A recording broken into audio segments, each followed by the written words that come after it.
Yes, okay, thank you, Spaceman Solo, thank you. I'll expect you for your next space pod lesson next week, please. Yes, just bear in mind that although you can fly the Kessel Run in 12 parsecs, that does mean the stopping distance is 2 weeks. Okay, yes, we need to work on that. And also, your 3-point turnaround Venus, it was rather wide and it needs a bit more work. Yes, okay, well, I'll see you next week. Oh, hello there. I was just giving one of the crew some flying lessons in one of our space pods. To be honest, it was a little scary. He came very close to hitting at least 3 asteroids. However, I do trust him to be careful. Being able to trust someone is really important, especially when you need to rely upon one another, which our crew do up here, because it's just us in space. There's no one else here but us. Right now, my crew trust that I will secure the ship to avoid anything getting sucked out into space. I'd better get our ship's computer to close the pod bay doors.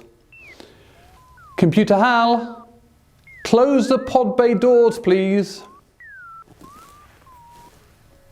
Close the pod bay doors, please, Hal. Hal, do you read me? I'll be right back.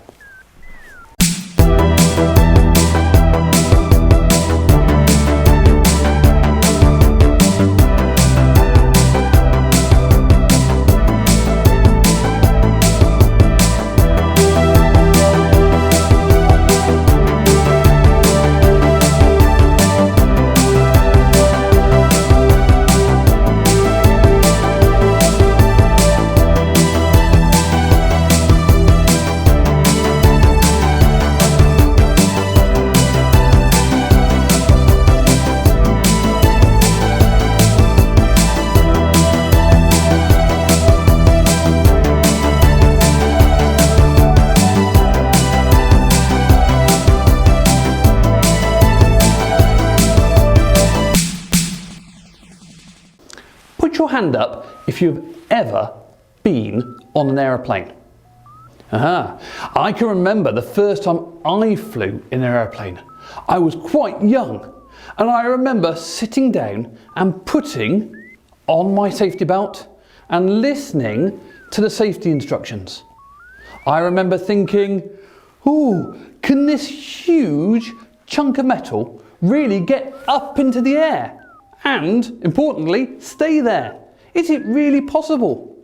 And then the engine started roaring and the aeroplane was shaking, and suddenly it sped off down the runway and somehow lifted us up easily into the sky. And I was flying. Now, in order to fly an aeroplane, I have to trust lots of people, just like in our ship here. I have to trust the person who invented the aeroplane, the engineers who designed it, and the pilot at the controls. I have to trust that they know how an aeroplane takes off, flies, and importantly lands safely. When I was little, I didn't really understand or know about any of those things. I just knew that it worked, and apparently flying is the safest way to travel. In the same way, we may not always understand everything about God. We may not understand how God created the world or designed us. But God wants us to trust Him to be at the control of our lives. All we need to know is that He is kind and loves us very much. So let's start on a journey of trust today as we hear about how Simon Peter trusted in Jesus in a very special way. Lieutenant Uhura, open the comms channel please. Get in contact with Earth? Excellent. See you in a bit. Hi, my name's Sue and I'm going to tell you the next story about Peter. First of all, do you like water? I don't mean having a bath and things like that, but playing in it, swimming. Have you got any swimming badges yet? Perhaps you like going to the seaside and jumping over big waves. Well, this is a story about Peter, a boat, and a very, very big lake. Now, Jesus was an absolutely brilliant storyteller, and he spent a lot of time telling people about God and about how the best way that they should live. People loved listening to Jesus, and they followed him around so much that one day he got really tired. And so he and his special friends, including Peter, got into a boat and sailed out across the lake. While they were on the lake, though, a big storm blew up, a really mammoth one, with waves up here, and the boat was going down and the boat was coming up. And Peter and his special friends were really, really scared. Oh, if only Jesus was here. He would save us, they said. And then Peter looked out across the lake and saw Jesus. Yeah, that's right. He saw Jesus. In a boat? Nope. Submarine? No, hadn't been invented. Helicopter? Nope. Water skis? No. Peter saw Jesus walking on the water. Yeah, that's right, you heard me. Walking on the water. Well, Peter was always a great one for an adventure. So he immediately said, Jesus, if you really are walking on the water, I want to come and join you. So Jesus reached out his hand. Peter climbed over the side of the boat, looking really hard at Jesus. He started walking towards him. Yep, that's right. Peter walked on the water as well. It was all going really well while he was looking at Jesus. But then he stopped looking. Don't know why. Perhaps he turned round to see his friends. Perhaps he looked down to have his look at his feet. Whatever happened, he stopped looking at Jesus. You can guess what happened. He started to sink. Help! Help! Help! Jesus! Jesus! I'm sinking! I'm sinking! Jesus held out his hand. Peter carried on, and Jesus held his hand, and he was safe. And they went back to the boat, and the storm stopped. Everything was quiet. I wonder what Peter will remember about that adventure. I wonder if it will be, it was okay while I had my eyes fixed on Jesus. But when I stopped looking at him, that's when I got my feet wet. Perhaps that would be a good lesson for us as well, that we need to keep looking at Jesus and doing what he wants us to do. Thanks for listening, and I hope you find out lots more about Peter and all his other adventures. Bye!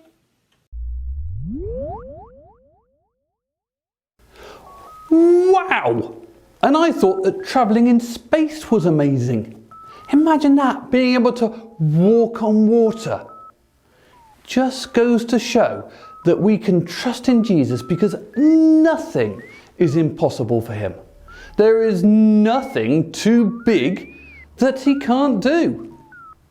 Hey, do you remember our song from yesterday? Nothing's too big for God's power, and nothing's too little for his care. I wonder if you learnt any of the actions to the song. So it goes, nothing's too big for his power, nothing's too little for his care. Why don't we join in those actions as we have the song from Dougie Doug again today.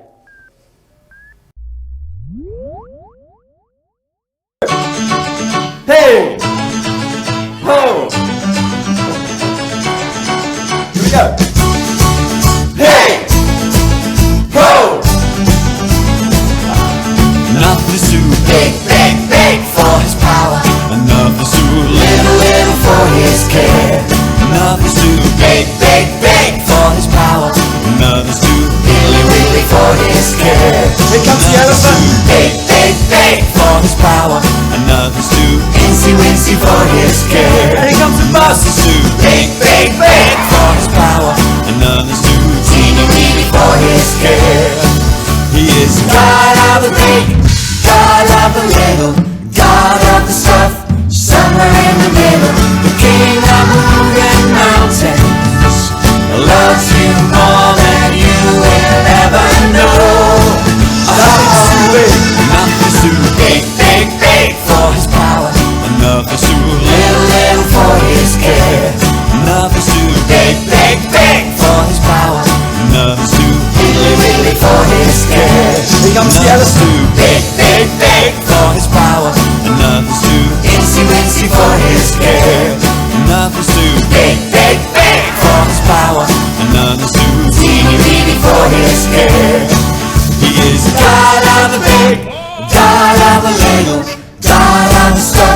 cares for us. Nothing's too big, nothing's too small, nothing's too much. He cares for us. Nothing's too big, nothing's too small, nothing's too much. He cares for us. It's gotta be. He's God of the big, God of the little, God of the stuff, somewhere in the middle. The king of the moving mountains loves you more than you will ever know. Are you ready? Get your balls. Here we go. Hey! Whoa! One more time and hey! Whoa! Yeah!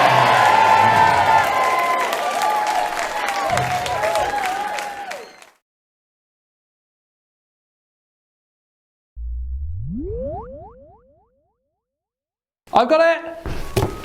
Yes! I love Frisbee. It's a great game. Reminds me a little bit of a UFO. But of course, there's no such thing as aliens, is there? Now, I don't know if you've got a Frisbee at home. Perhaps you have. If not, maybe you can find something suitable, like a paper plate. Something that won't hurt someone if you throw it. Don't use the China ones. There's loads of great games you can use a Frisbee for. We love Ultimate Frisbee. We've got lots of space on the spaceship for that. And it's a really good way to get exercise, which is important for us in space, but also important for you on Earth. Ultimate Frisbee is a bit like football. And you have two teams, and someone will throw the Frisbee to one of their teammates. When they catch it, they can't move, so they have to throw it on, and you have to try and get it across the goal line. But you could just play it with two of you. Or maybe you could have a go at Frisbee golf. Frisbee golf doesn't use a hole like normal golf, it uses a stick stuck in the ground. And you have to count how many throws it takes you to throw your Frisbee until it hits the stick. You can play that one just by yourself. Or maybe just throw the Frisbee around with a friend. That's good exercise too. Hey, Crewman Dave, go long. No, not into the airlock. I'm going to have to go and get Crewman Dave. I'll be back in a bit.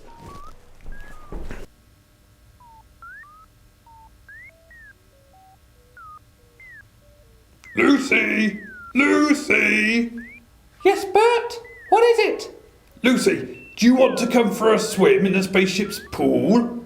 Well... Go on, it'll be fun. It's so cool. No. Go on, it'll be more fun with two. I can't. Why not? I've got to, walk my budgie. Walk your budgie? No, hoover my hair. Hoover your hair. Lucy, you're just making things up. Just say yes. Yes. Great! I mean, no. No? Why not? I just don't want to. But why? Because... Because what? Don't tell anyone, but... Psst, psst, psst. You can't swim? Bert, I told you not to tell anyone. I didn't. Well, apart from this lot. Oh, sorry. But why didn't you say so? Because I didn't want everyone to know. That's why. Why not? Because I'm the only alien in the whole universe who can't swim. And that's embarrassing. That's why.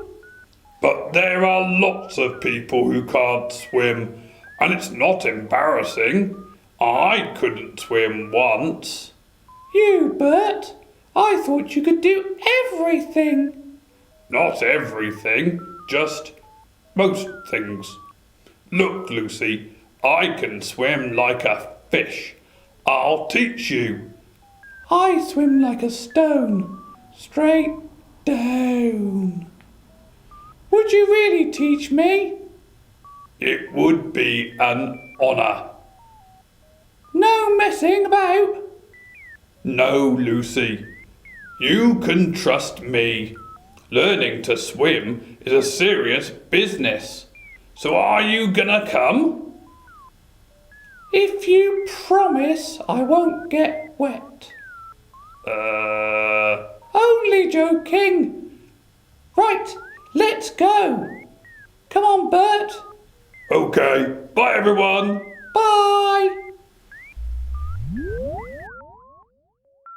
Well, it's been great hanging out with you today, but I'm going to have to go and try and fix our pod bay doors, and then I'm going to go and visit Spaceman Dave and Spaceman Kane in the sick bay. But before I go, I've got another memory verse for you, and it goes like this. Trust in the Lord with all your heart and lean not on your own understanding. Shall we say it together? Trust in the Lord with all your heart and lean not on your own understanding. And that's Proverbs chapter 3 verse 5. See if you can remember that one as well. And I'll see you again when we tune in together tomorrow. Bye!